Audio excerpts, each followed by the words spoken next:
ورحمۃ اللہ۔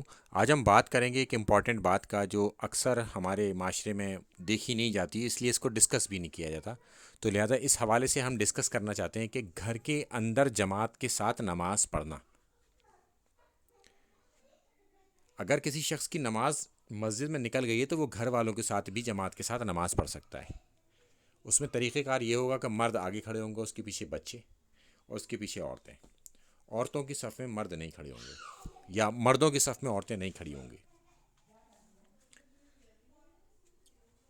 اب ہم اس کے آگے چلتے ہیں کہ اگر گھر میں خالی عورتیں ہی ہیں تو وہ امامت کیسے پڑھائیں گی یا امامت کیسے کریں گے، اور عورت کہاں کھڑی ہوگی؟ اکثر لوگ یہ سمجھتے ہیں کہ مردوں کی طرح امامت ہوگی، عورت آگے کھڑی ہو جائے گی، ایک باقی عورتیں اس کے پیچھے کھڑی ہو جائیں گی۔ نہیں، عورت اگر دو ہوں تو دونوں برابر برابر کھڑی ہوں گی۔ امام جو امامت کر رہی ہوگی اس کے سیدھے ہاتھ پر کھڑی ہوگی دوسری عورت، اور عورتیں تین ہوں گی تو بیچ والی عورت امامت کرے گی، اور اس کے دائیں اور بائیں جو عورتیں کھڑی ہوں گی وہ اس کی مقتدی ہوں گی، یعنی کہ ایک صف ہوگی۔ فرض نماز بھی ادا کریں گی جماعت کے ساتھ وہ، اور انہیں اس کا ثواب ملے گا۔ اکثر ہمارے گھروں میں دیکھا جاتا ہے دادی نانیوں نے اکیلے اکیلے نماز پڑھی، پھر ہماری ماؤں نے اکیلے اکیلے نماز پڑھی، اور آج کی جنریشن بھی اکیلے اکیلے نماز پڑھ رہی ہے۔ یہ جماعت کے ساتھ بھی ہم گھر میں پڑھ سکتے ہیں، مگر امامت جو عورت کرے گی وہ صف کے اندر سے ہی کرے گی۔ اب مثال کے طور پر آگے کھڑے ہونے کی جگہ 5 عورتوں کی ہے، مگر عورتیں ہیں 7، تو 5 عورتیں آگے کھڑی ہوں گی، اس میں جو بیچ والی ہوگی وہ امامت کرائے گی، اور 2 عورتیں ان کے پیچھے کھڑی ہو جائیں گی۔ اسی طرح سے تعداد پیچھے بڑھتی چلی جائے گی۔ مگر گھروں میں 3-4 عورتیں ہوتی ہیں، عموماً زیادہ سے زیادہ 2 ہو سکتی ہیں، کسی گھر میں 3 ہو سکتی ہیں، تو ان کا ایک ہی صف میں کھڑے ہو کے نماز پڑھنے کا یہ طریقہ ہے۔ اور مصنف ابن ابی شیبہ کی حدیث ہے 4988 سے لے کے 4993 تک، آپ کو یہ دلیل تمام مل جائیں گی اس میں، فرض نمازوں کے ساتھ صف کے اندر کھڑے ہو کے، عورتوں کے درمیان، ان کے بیچ میں۔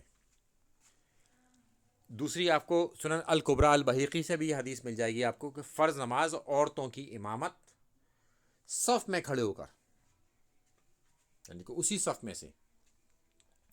اور عورتیں جنازے کی بھی نماز پڑھ سکتی ہیں، جماعت کے ساتھ پڑھ سکتی ہیں، اور مسجد کے اندر جنازے کی نماز پڑھنے کا جواز بھی یہاں پر موجود ہے۔ اور مسجد کے اندر اگر عورتیں نماز پڑھنے گئی ہیں تو وہاں جماعت ہو رہی ہے جنازے کی، تو وہ بھی جنازے کی جماعت میں شامل ہو سکتی ہیں، اس کی بھی کوئی ممانعت نہیں ہے، اسے کرنے کی دلیل ہمارے پاس موجود ہے۔ اکثر عرف عام میں دیکھا گیا ہے کہ عورتیں جنازے کی نماز نہیں پڑھتی ہیں، کیونکہ ہمارے یہاں مسجد میں عورتیں جاتی ہی نہیں ہیں، تو جب جاتی نہیں ہیں تو وہاں پر نماز بھی ہوتی ہے تو وہ وہاں پر نہیں کرتی، اور جماعت بھی ہمارے یہاں اکثر دیکھا گیا ہے کہ مسجدوں کے باہر دوسری جگہ پر ہی جماعت کی جاتی ہے، مسجد کے اندر جماعت ہی نہیں کی جاتی۔ تو جیسے مدینہ منورہ میں یا حرم مکہ میں اگر آپ جائیں گے تو وہاں مسجد کے اندر ہی نماز ہو رہی ہوتی ہے، اور وہاں پر مرد اور عورت سب لوگ نماز پڑھ رہے ہوتے ہیں جنازے کی، مسجد کے اندر رہتے ہوئے۔ تو اب جماعت بنانے کا کیا طریقہ کار ہونا چاہیے، وہ مرد عورت ہوں بچے ہوں تو کیسے کیسے کریں، تو اس کی میں ڈسکرپشن باکس میں ایک دلیل لگا دوں گا، تو اس سے آپ اخذ کر لیے گا یہ تمام معاملہ۔ باقی عورتوں کے معاملے میں میں نے یہ آپ کو بتا دیا کہ عورتیں جماعت کیسے کریں گی، مرد عورت ایک ساتھ ہوں گے تو کیسے جماعت ہوگی، مرد بچے اور عورت ہوں گی تو کیسے نماز ہوگی۔ بس ایک بات کا ہمیشہ خیال رکھا جائے گا کہ عورتوں کے صف میں مرد نہیں کھڑے ہوں گے، اور مردوں کے صف میں عورتیں نہیں کھڑی ہوں گی، اور عورتیں آخر والی صف میں کھڑی ہوں گی۔ اور یہ تمام دلیلیں بھی آپ کو ڈسکرپشن باکس سے مل جائیں گی۔ السلام علیکم ورحمۃ اللہ وبرکاتہ۔